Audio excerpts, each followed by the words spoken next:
नमस्कार मित्रों, आज हम लोग जानेंगे महाभारत के उस महान योद्धा जिन्होंने अकेले अपने दम पर पूरे चक्रव्यूह को हिलाकर रख देने वाले उस महान योद्धा अर्जुन पुत्र अभिमन्यु के बारे में, जिन्होंने महज 16 वर्ष की उम्र में ही पूरे कुरुक्षेत्र के बड़े बड़े महारथी योद्धाओं को एक पल अपनी युद्ध कौशल रणनीति से सोचने पर मजबूर कर दिया था। मैं उसी अभिमन्यु के बारे में बात कर रहा हूँ, जिनके पिता अर्जुन जो सर्वश्रेष्ठ धनुर्धर माने जाते हैं, जिनके मामा स्वयं भगवान श्री कृष्ण है। तो चलिए जानते हैं उस अभिमन्यु के बारे में, जिनकी वीरता की चर्चा तीनों लोकों में होती है, और इसके पीछे की रहस्यमयी कहानी क्या है। अभिमन्यु श्री कृष्ण की बहन सुभद्रा और अर्जुन की संतान था। अभिमन्यु को चक्रव्यूह का ज्ञान अपनी मां सुभद्रा के गर्भ में ही प्राप्त हो गया था। यह तब की बात है जब अर्जुन और सुभद्रा अकेले बैठे थे। तब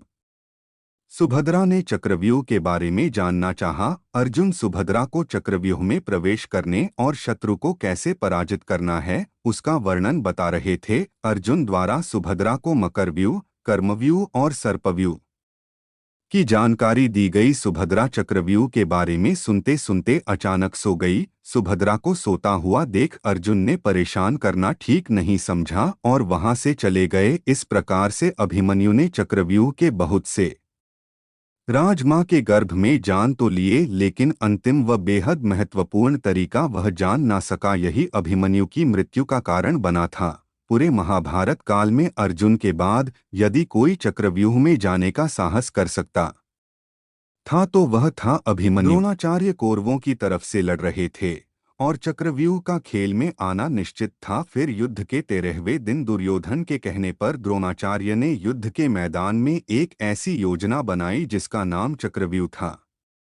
इस चक्रव्यूह में प्रवेश तो कर सकते हो, लेकिन निकलने का कोई साधन नहीं था। इस चक्रव्यूह को वही भेद सकता था जो उसकी पूर्णता युद्ध कौशल की जानकारी रखता है। अर्जुन और उनके सारथी भगवान श्री कृष्ण लड़ते लड़ते बहुत दूर चले गए थे और युधिष्ठिर को मारने के मकसद से उन्होंने चक्रव्यूह बनाया। चक्रव्यूह को भेदने की कला सिर्फ अभिमन्यु को पता थी, इसलिए यह फैसला लिया गया कि सभी पांडव युद्ध में अभिमन्यु के नक्शे कदम पर युद्ध करेंगे। फिर चक्रव्यूह को भेदने के क्रम में अभिमन्यु ने दुर्योधन का पुत्र लक्ष्मण का वध कर दिया था। इससे क्रोधित होकर दुर्योधन ने गुरु द्रोणाचार्य को युधिष्ठिर को छोड़कर अभिमन्यु का वध करने को डोट कहा। इसलिए अभिमन्यु के चक्रव्यूह में प्रवेश करने के बाद चक्रव्यूह का द्वार बंद करवा दिया और अभिमन्यु के पीछे आ रहे सभी पांडवों को जयद्रथ ने चक्रव्यूह के पहले ही रोक दिया। अकेला होने पर भी अभिमन्यु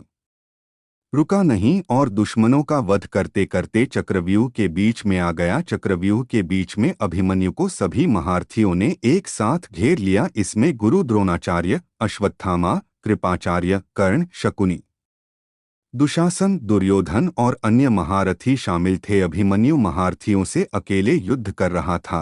युद्ध में रथ टूटने के बाद भी अभिमन्यु ने हार नहीं मानी, बल्कि अभिमन्यु ने अपने रथ के पहिए को अपने ऊपर रक्षा कवच बनाते हुए रख लिया और दाएं हाथ से तलवारबाजी करता रहा। इसके बाद कौरवों को समझ आ गया था कि अभिमन्यु को ऐसे हराया नहीं जा सकता। तब सभी महारथियों ने मिलकर एक साथ हमला कर अभिमन्यु का वध कर दिया। अभिमन्यु की मृत्यु 16 वर्ष में हो गई थी।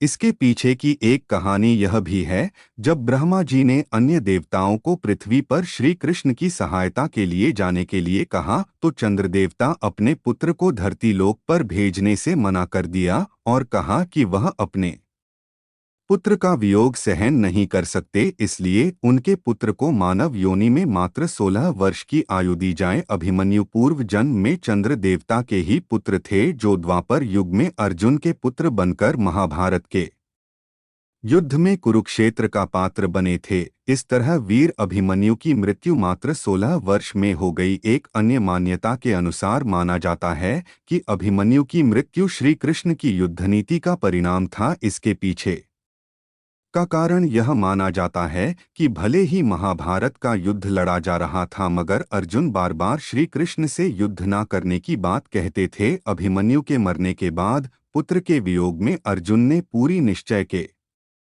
साथ